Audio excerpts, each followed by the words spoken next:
Hello, my name is Miriam, and I decided to do my North Africa research report on the all-women village of Al Samaha within the city of Edfu in Egypt. To begin with the geographic overview, there isn't much information given on the location of the village, and I believe this is for the protection of the people living in the area.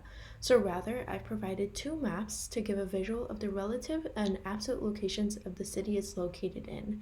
Edfu is located in the southern part of Egypt, as seen with the red pin on the map. It is about 800 kilometers away from Cairo, the capital of Egypt. The two closest cities to Edfu are Aswan, being 120 kilometers south, and Esna is about 63 kilometers north.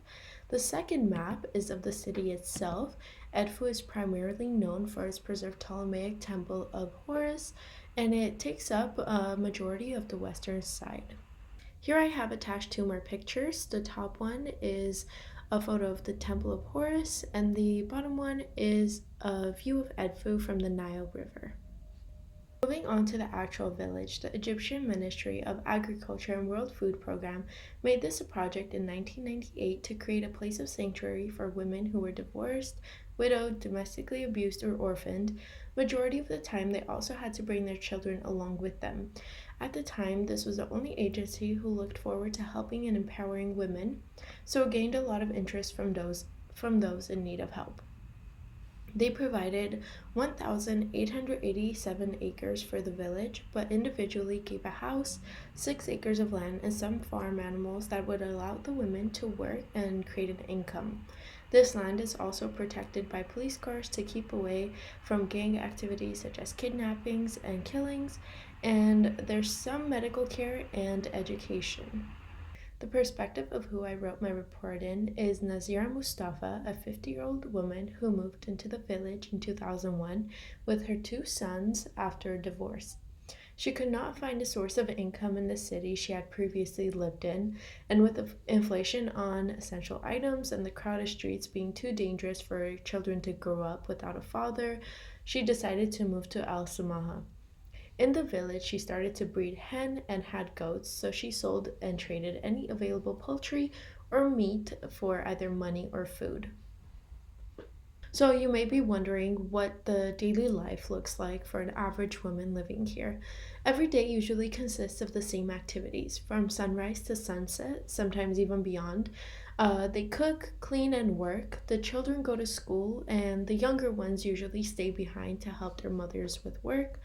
As seen in the photos, on the left, one woman seems to be picking through her crops. Another photo is what breakfast might look like, consisting of tea and bread.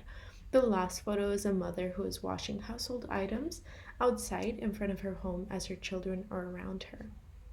Unfortunately, there's a sadder reality to Al Samaha, and unlike its early years, a lot has changed socially and economically in the village. In this section, I will discuss some of the disparities that the families deal with. Firstly, a law which used to exist about adult sons leaving is no longer enforced due to economic inabilities. So now there are adult men in the village who are stuck and can't find jobs in the city nor gain higher education.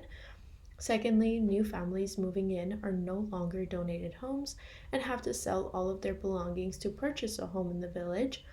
There is a lack of transportation services from the village to the city. This alone has caused a decreased quality in water and food. Subsequently, at times, they have no fresh water at all. Because the citizens resort to drinking dirty water, many of the children and some women have began to fall ill, and the village doctor has stopped coming in as often as he used to. And I'm assuming because the agencies pay him less. The agencies that funded the village also cut off their electricity, making life a lot harder. The primary schools also no longer function, so there are no teachers living in the village, and the women are forced to pay for their children's tuition in the city, which many cannot afford.